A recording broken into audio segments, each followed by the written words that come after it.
தாய் தமிழ் உறவுகளுக்கு வணக்கம். பிரபல நடிகர் அதிமுகவிலிருந்து விலகினார், புதிய கட்சியை ஆரம்பித்தார் என்ற தலைப்பில் இந்த காணொலியை காண்கிறோம். பிரபல நடிகர் அதிமுகவிலிருந்து விலகினார், புதிய கட்சியை ஆரம்பித்தார் என்ற தலைப்பில் இந்த காணொலியை காண்கிறோம். பிரபல தமிழ் திரைப்பட நடிகர் சரத்குமார். இவர் 2006ஆம் ஆண்டு அதிமுகவில் இணைந்தார். 2006 சட்டசபை தேர்தலில் அதிமுக சார்பில் பிரச்சாரம் செய்ய இவருக்கு அனுமதி வழங்கப்பட்டது. ஆனால் ஆட்சியில் இவருக்கு எந்த பதவியும் வழங்கப்படவில்லை. எம்எல்ஏ, எம்பி பதவி எதுவும் வழங்கப்படவில்லை.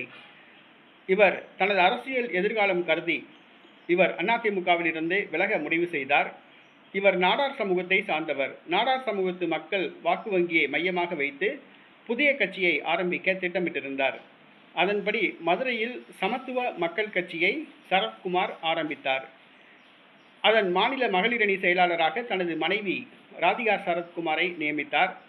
ஆனால் விஜயகாந்த் மாதிரி, எம்ஜிஆர் மாதிரி இவரால் சாதிக்க முடியவில்லை. அதிமுகவுடன் மீண்டும் கூட்டணி அமைத்து 2 தொகுதிகள் வாங்கி 2 தொகுதிகளிலும் சமத்துவ மக்கள் கட்சி வெற்றி பெற்றது. 2016ஆம் ஆண்டு மீண்டும் அதிமுகவுடன் கூட்டணி அமைத்து திருச்செந்தூர் தொகுதியில் போட்டியிட்டு சரத்குமார் தோல்வியடைந்தார்.